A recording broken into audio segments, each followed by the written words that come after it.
It's crazy hot, huh? Okay, lay down and cool off. You just lay down, okay? Would you like me to open the door? I could open the door. Okay.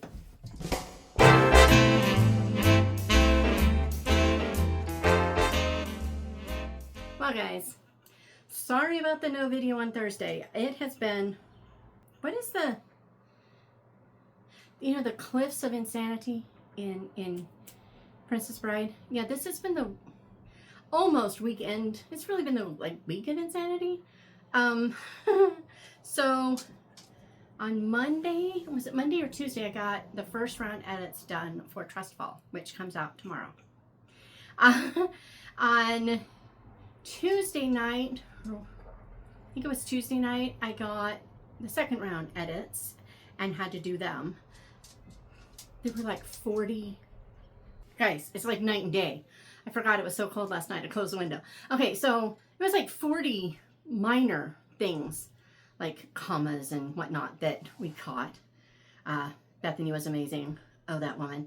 And then I got my major edits. After I had done all that and a whole bunch of stuff, I got my major edits from my primary editor and had to go through them. Let me tell you, it was like crazy, because at that point I'd already been working in a document that she hadn't been working from, so I had to do like the compare thing, look at every single comma that she had added or subtracted or whatever, and make sure that it was right in the new one. And unfortunately I did the wrong one first, and so I was having to read it backwards in my head, going, okay, if this comma is here, that means it wasn't in the final one. And okay, I don't want it because she's, okay, got it. It was crazy. So there was that all this week, right? On top of that, my husband's not sleeping. Lots of fun. He got sick. That didn't help.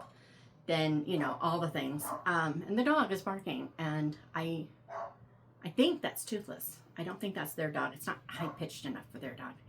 But so I don't know what he's barking at. Hi, Toothless. But so I'm dealing with that, which means I can't do a lot that I normally do, because he comes out here and he lays on the floor, and somehow that's supposed to make everything better. It's so funny. But so there's that. And then let me think, what night was it? It wasn't. So Friday night at just about 2 o'clock, I started to go into the house, use the restroom, get my lunch, and bring it back out, when I hear a crunch and then an explosion. It's like boom, huge. I mean, we're talking huge. And then another crunch. I mean, pretty big bang, but not as bad as the explosion, right? And I'm like, okay, that's his work van. Someone has hit it. Goody. And the guys, we've lived on this street for 35 years. This is the third vehicle that has gotten hit by someone just driving by. 2 of them at night, 2 of them hitting a house after hitting our car. This was the second time for that. So this guy, we just saw the police report. Yes, he was under the influence. It was right at 2 o'clock when the bars close, right?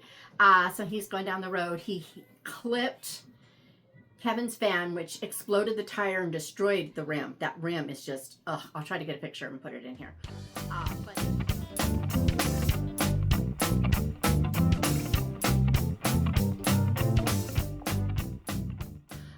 But then he went, so that Kevin's van is parked right on the corner. Well, he hit that, and then he plowed into the house on the other side of that cross street. Plowed into it. So I had to wake him up. He's finally asleep, and I have to wake him up.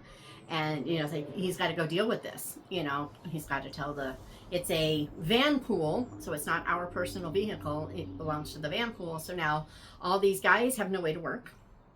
Yeah, so it's been, so I was supposed to be doing a video that night. I had just set everything up. I was going to eat, and then I was going to film this video. I just put everything away. I'm like, I'm done. We stood out there for an hour to deal with all that. And then, he's stressed again, and I'm just like, yeah, forget that. So yeah, it's been whatever. I had plans to do. So Miriam did, no place like Holmes or something like that, some kind of a Holmes book tag. And I wanted to do it, and I got this brilliant idea. I'm so excited. I'm hoping for this Thursday, but I might need to do a wrap up this Thursday, so I don't know what I'm doing. But I have 2 big stacks of, big stacks of new books that I need to haul. So I thought it'd be really fun to do the tag as it was intended. And as a bonus, see if I can make any of these new books fit the tag. And if I can, then I get to, you know, share them and then put them away and maybe clean off some of that shelf. Because, I mean, how often can you just stand there and go, yes, there's another book. And yes, that gets really exciting, I'm sure. So, yeah, we had a, you know, it was World Book Day or whatever. And our local bookstore had a buy one, get one on all their used books. And are you ready for this? I only bought 2 books. I only paid for 1. I was quite impressed with myself. I was tempted to get a bunch of Aunt Timothy's, but I wasn't sure what I had at home, and I just didn't want to go back and forth, so I didn't do it. But yeah, that was kind of cool. So today, though, we're going to do my May TBR. Now, we have a house guest. She's been with us all month, and I said, okay, go in the room, pick 3 books. I will read at least one of them. And at first I was just going to choose one and put it on the TBR, but instead I was like, you know what, I'm just putting all of them on there. And all I need to do is read one. But if I want to read more, I can. Well, then I started looking at some of the other things, and unfortunately, I don't think I'm going to be able to read all 3 because of this month. So, yeah, I have done really well. Right now, I'm this far into Family Parsonage. I think it's entirely possible that I will finish either on the 30th or on the 1st. So that's pretty good. Because I remember I had to read another one. I hadn't finished another one. The one before it, Dr. Thorne. So I was kind of behind, but by the end of May, I will be thoroughly caught up and I'll only have one more to do. So that's kind of cool. I just started this one last night, Under the Lilacs. I forgot how much I love this story. Every time I read an Alcott book, it's like a picture of what being a kind and thoughtful and considerate, you know, putting others above yourself person is. She just writes that so well. And so, yeah, I'm really loving this one. I love the picture on the front here because they got these little blonde girls, and if I recall correctly, both girls have brown hair. I was like, yeah. I'm almost done with the Thursday Murder Club. We just have it a confession. I knew it. I'm so excited, but it's not done though. There's this much left. So what else don't I know? So I figured that one part out, but I don't know about the rest. So I'm kind of excited about that. I'll finish that tonight. And then I have my stacks of things that I think I want to read. I may pull a couple of them out before John even show you. But first up is, okay, I had to go make sure I had it right. So in Chantal Reads All Days Challenge, now I have to flip. I'm going to Doyle. I've been doing Montgomery, but now I'm flipping to Doyle. And for May, I was scared there for a second because I knew what I had chosen, but it didn't work because May's is for Doyle, a new to you author. And I thought I had chosen The Healing of Natalie Curtis. Well, that's not a new to me author. Then I remembered her brother's book. This is the new to me author. And the author of this is the brother of the person in this story. So I actually have 2 books to read for Chantal's this time. And it's going to be a whole lot of fun. I've been wanting to read this for so long. When I talked to Jane Kirkpatrick about it, it was awesome. And I've been wanting to read it since I got it. So this one is about, I've talked about it before, it's about the young pianist who got stage fright and couldn't play anymore, and how her brother, the guy who wrote this one, had been out west for an asthma cure and convinced her to come out. And she heard a Navajo, I think it was Navajo woman singing, and tried to get her to sing more, but the woman wouldn't do it. And she finds out because it's forbidden, it's against the law for the Navajo at that point, for any of the tribes to speak or sing or anything in the native language. And she wrote to Teddy Roosevelt and said, we're going to lose our culture. This is not right. This is bad. And got him to overturn it, got her, not really overturn it. I'm assuming it was the beginning of the overturning it, but she got permission to record all this so it couldn't be lost. And so that's this story. And then her brother wrote The Wooing of a Recluse. And I don't think there's anything in it that tells about it. But I expect that it will probably be a little sensationalist, if you will. In the over-the-top romancy kind of thing, I'm guessing. But this is... The whole book is epistolary, which I just realized. I don't remember if I figured it out after my plans for Chantel Reads All Day or just before it. But right around then is when I've had this book for like 3 years, and I didn't know that was a thing. So yeah, this is, if I don't get anything else read kind of thing, this one will be one of those. The other is the next Trollop. It is The Small House at Allington. So yeah, I have to say I'm loving Framley Parsonage and hating it at the same time. Mark Roberts is just the nicest guy. I really like him as a person, but he's a fool.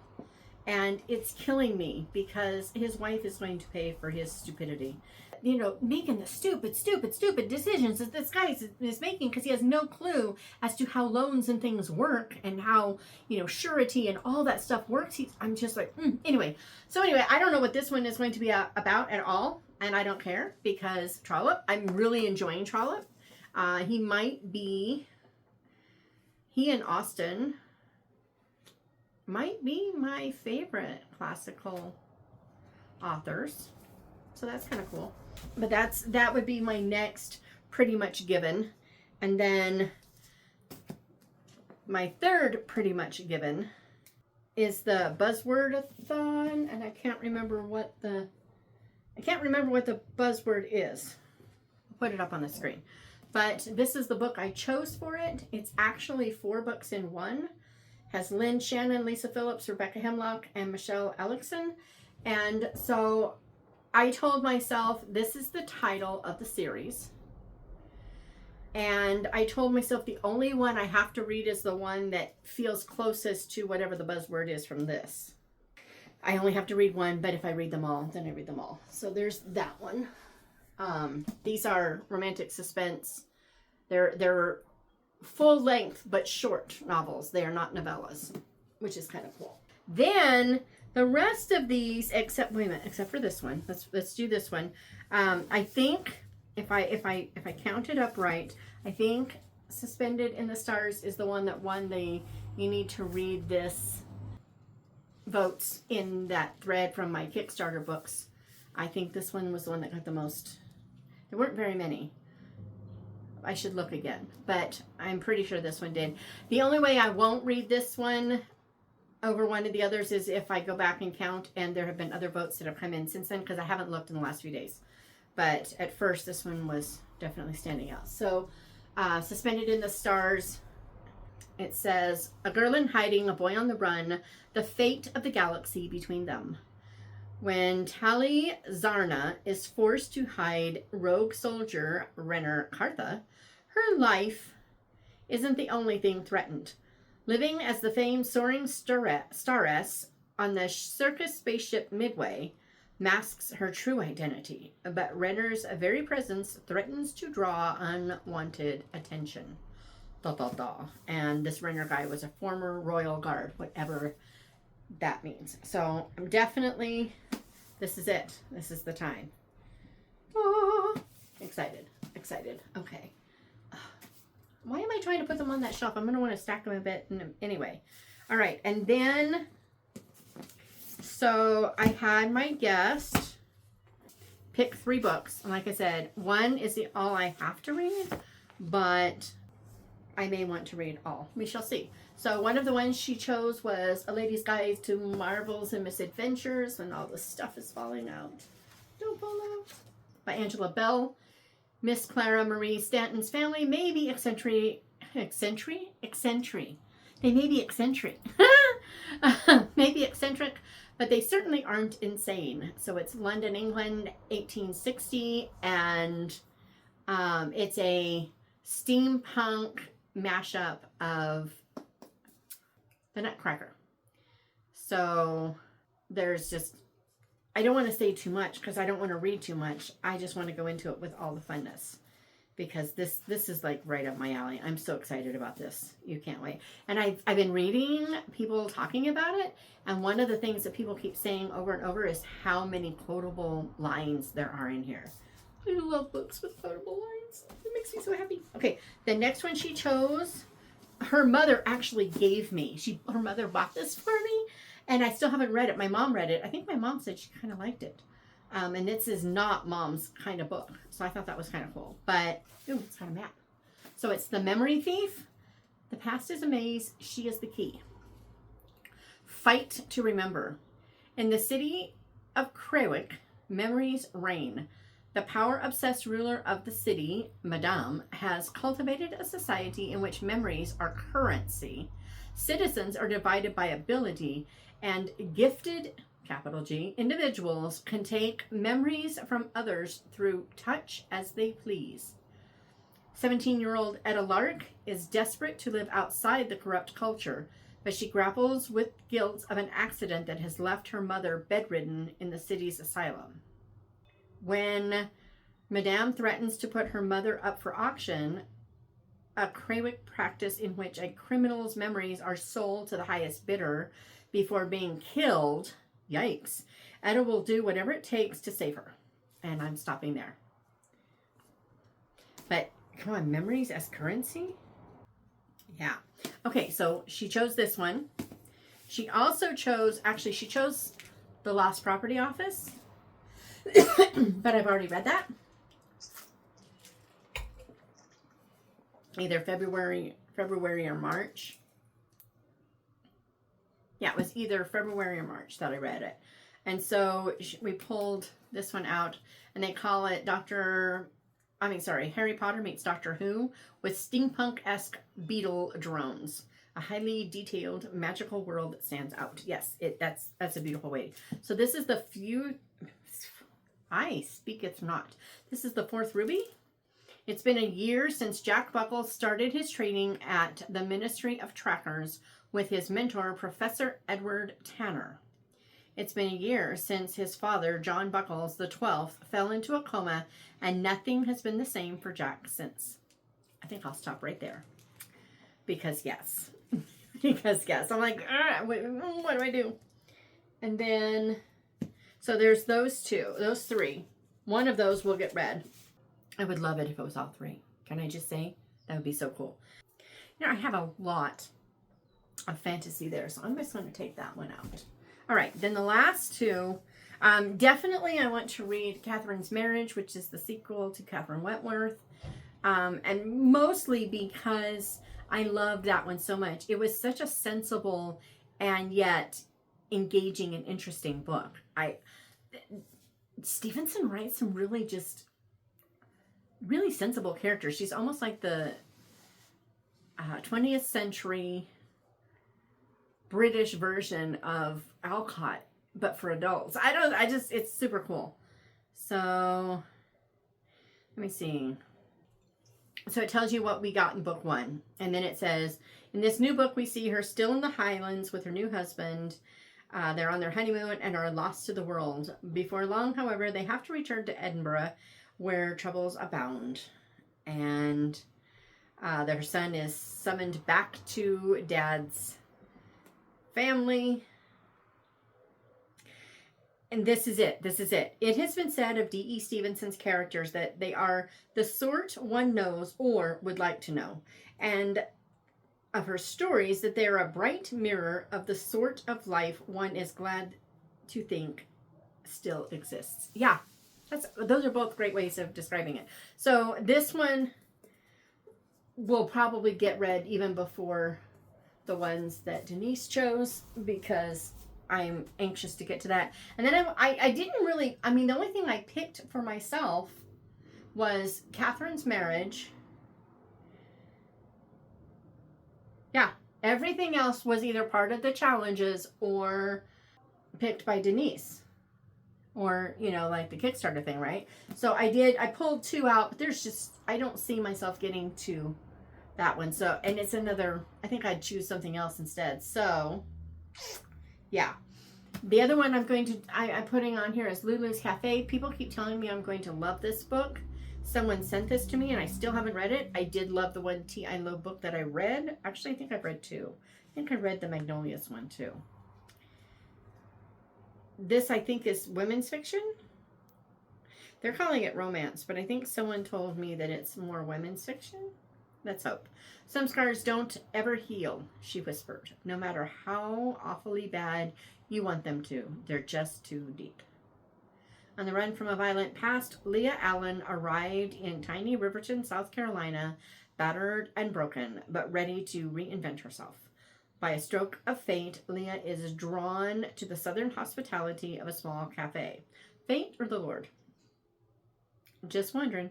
Lulu, the owner, offers her a job, a place to stay, and a new lease on life. Leah quickly finds herself embraced by the quaint community as she tries to put herself back together. And then there's the most eligible bachelor in town. But it sounds to me more women's fiction-y with the romance thrown in. So romantic women's fiction. I think that's what we're really looking at. I can dream, right? Let's dream. So yeah, this, why did I put all these away? This is what we're doing this month. Kind of excited. Don't want to drop that.